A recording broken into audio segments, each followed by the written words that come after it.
for listening to Top of Mind. I'm Ciara Hewlett. Achondroplasia is the genetic condition that causes dwarfism. The only treatment out there for it is a limb lengthening surgery that's a long, painful, and invasive procedure. But now there's a new drug that can make children with achondroplasia grow faster, almost as fast as kids without the condition. They still won't reach average height, but the hope is that it will mitigate some of the negative health effects that come from dwarfism. It's still being tested, but a study was just published in The Lancet with these promising results.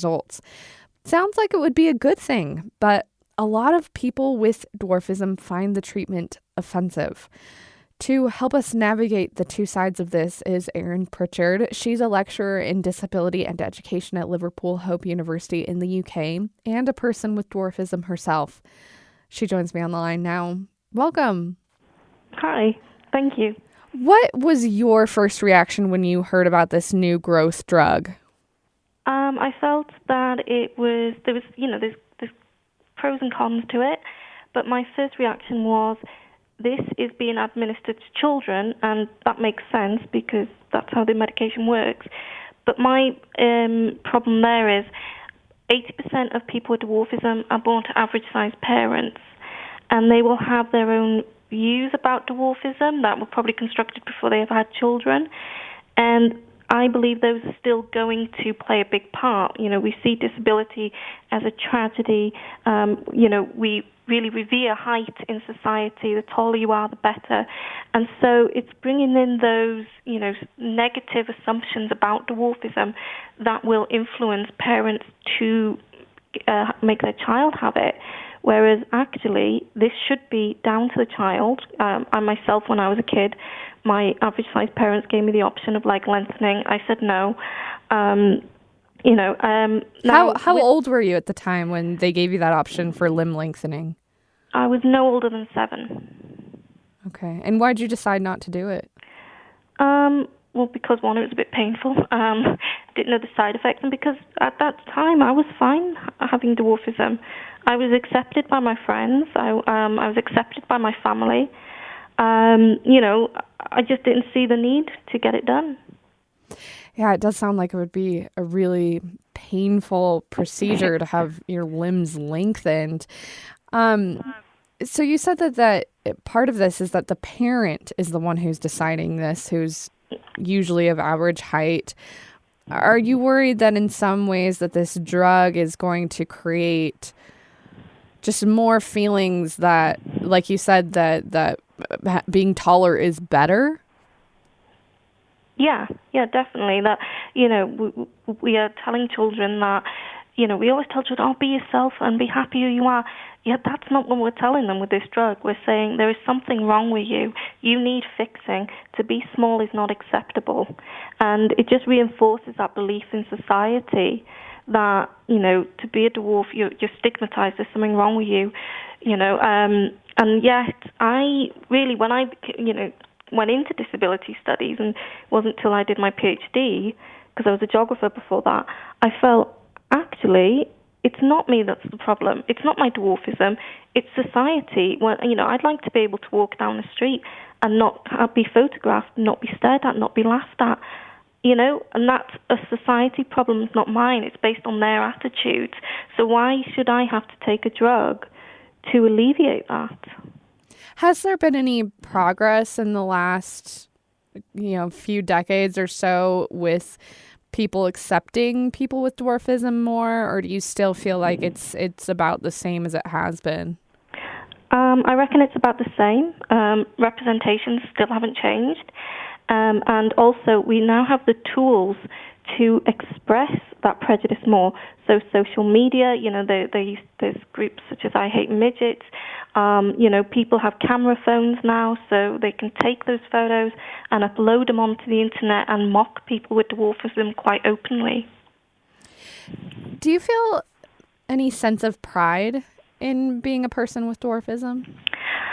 Only when I met other people with dwarfism. Prior to that, no, because the only dwarfs I was exposed to were ones in the entertainment industry who, were happy to be thrown across the room because they had no pride in themselves. So you can't have pride if those are what you see. But then seeing people like Peter Dinklage, Meredith Eaton, Lisa Hammond, as well as a lot of my PhD participants who are just, normal everyday people working in everyday jobs, then yeah, I did get a sense of pride.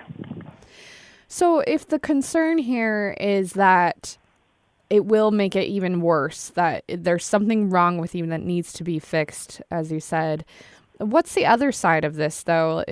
I mean, there's a reason why this drug is being created. How could it help people with dwarfism? I think there are some benefits to it, such as, for example, it can help alleviate back problems. I'd happily tell people to take it for that, because you do want to, get rid of the pain and stuff. But I think some of those have been over-exaggerated. So, they're saying, oh, it's very, all dwarfs get these problems. Not all do. A lot do, but, and that's good to try and alleviate them. But it's mostly, this drug is being developed by, the medical professional who are just focusing on cures. And that's not always a bad thing, but let's take a step back and focus on what is actually the problem that people with dwarfism have in life. And from my own research, it's mostly to do with, the way people react to them in society, the physical barriers, such as having to get pedal extensions, and not being able to see over a counter. Well, we know with things like universal design, these things can be alleviated if designers and architects think beyond the average-sized person. But also, if we change cultural representations so that dwarfs are no longer a laughing stock, they're not the people that Chelsea Handler can hire out and go, look, I've got my very own dwarf. They're not people that you can just use as the butt of the joke, but rather just ordinary people. I'm speaking with Erin Pritchard. She's a lecturer in disability and education at Liverpool Hope University in the UK, and she is a person with dwarfism herself.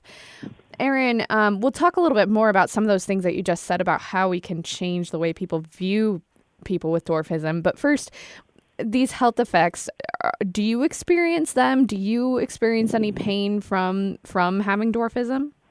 Yeah, I have spinal stenosis, which is a restriction of the spinal canal, so the nerves don't get through properly throughout my spine, so it can restrict mobility. And yeah, there is treatment for that, which is quite risky, so they don't do it until, it really comes to that you desperately need it. Now, if I had been offered a drug when I was a kid for that, I would have taken it. However, if they said this drug's going to make you taller and stuff and get rid of your identity basically as a dwarf, then that would have made me think twice about it. So if you were offered that as a child, well, I guess it's hard, though, to say, because as a child, you wouldn't have known about all these other issues going on. And so you may have not realized how you would be affecting other people who with dwarfism who may not get the opportunity to take that drug. Yeah, and that's a good point, because, as a child you grow up thinking, with this understanding of disability, that disability is bad and it needs curing, whereas actually in the disability community it's seen as more positive. But it's difficult because there's not everyone's going to be able to access this drug anyway. So they will still then have this dwarfism and have to still deal with all the prejudice and stuff, whilst, the people are reinforcing that, you need to be cured because it's bad. Earlier you mentioned some things that you think could change. How would we even begin to do that to change the way people think about other people with dwarfism, and the way that things are designed so that people with dwarfism have better access in society? Well, just like how it's changed for any other minority group. So, for example, there's certain representations, there's certain terminology you can't use with ethnic minorities. You know what I mean? And it's the same with dwarfism. So we could start by, banning dwarf tossing, because you would never ever do that with any other minority group. Tossing, can you explain what you mean by that? So that is basically where it originated in a bar in Australia, and so people hire out dwarfs and throw them across a bar like a ball or a dart. Oh. So that's, that's something we could put an end to. We could change the representations. That when you think about if you're doing a film or a television show and you want to use your dwarf as to get some cheap laughs, think, would you use this person if they were from any other minority group?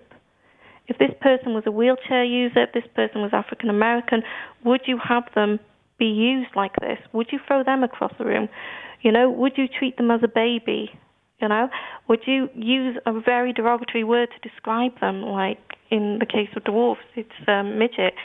And then to take a step back, because those cultural representations definitely have an impact on how people perceive us. And, we're always called the Oompa Loompas. We're called, we're always asked where our 6 little friends are. We're called a midget. We're called mini-me. We're picked up without our own permission. So, and those are all reflective of how we are treated in the media. Yeah, it does seem oftentimes, not always, but there are a lot of cases that I can think of just off the top of my head where people with dwarfism in the media are often the butt of the joke.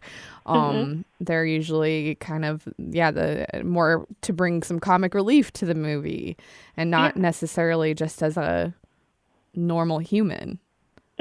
Exactly. So, maybe we could just have some more ordinary roles for them, like Peter Dinklage is doing that. He's the actor who was in Game of Thrones. Game of Thrones, yes. Yeah. Yeah. So actors such as him, or even Meredith Eaton, who's been in a number of sort of crime dramas such as House and CSI and all that, who is just plays a detective or something, and she's just, you look at her no differently. So that then is a good representation that just normalizes dwarfism. What are some things in your day-to-day life that are hard for you because of the way that the world and things are designed that for me or anyone else listening who is of average height would take for granted?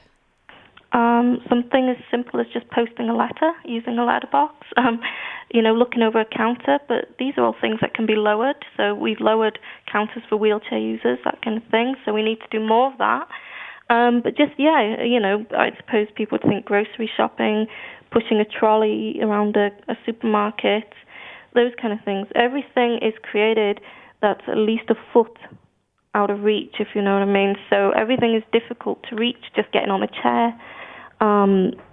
Driving my car is the greatest form of freedom that I have, but obviously I had to buy pedal extensions, but that was just a one-off. Sometimes light switches, but if you put them low enough, which a lot of people do now for wheelchair users, that's fine. We talked about like how people who design things or in the media, how things could change. What could just, anyone listening to this or just me as an individual, what can I do to help with this? It's going to sound cliche, but just treat people with dwarfism how you'd like to be treated. So if you don't want someone picking you up, don't pick up a person with dwarfism. If you don't want a random person taking a photo of you, don't take a photo of a person with dwarfism. Is there anything else that you think should be done to change the way that things are for people with dwarfism that we haven't mentioned so far? I just think it's a matter of just recognizing them as people and, just seeing how we can change the built environment, just small changes, excuse the pun, but also just, changing those representations. I think that's it, really. And what do you think should happen next with this drug? Do you think that, where do we go from here? Obviously, you're not the one developing it, but if there are such, how do we even balance these two sides? I don't know if that makes any sense, but it's just such a difficult, where do we go from here? I think we need to look more into the ethics of choice for children, because I think any cure or any treatment for any disability should always be up to the individual. I'm not here to say that people shouldn't have it or that they should. So I think then we need to look into the ethics of how children decide and what information is enough to give them and how they, digest that information to make their own decision and not have it influenced, like a biased influence from the parents. Erin Pritchard is a lecturer in disability and education at Liverpool Hope University in the UK, and she is a person with dwarfism herself. Thank you so much for your time today. I really appreciate you explaining a little bit of your perspective and worldview to us. Oh, thank you. Thank you for having me on. I'm Ciara Hewlett. You're listening to Top of Mind.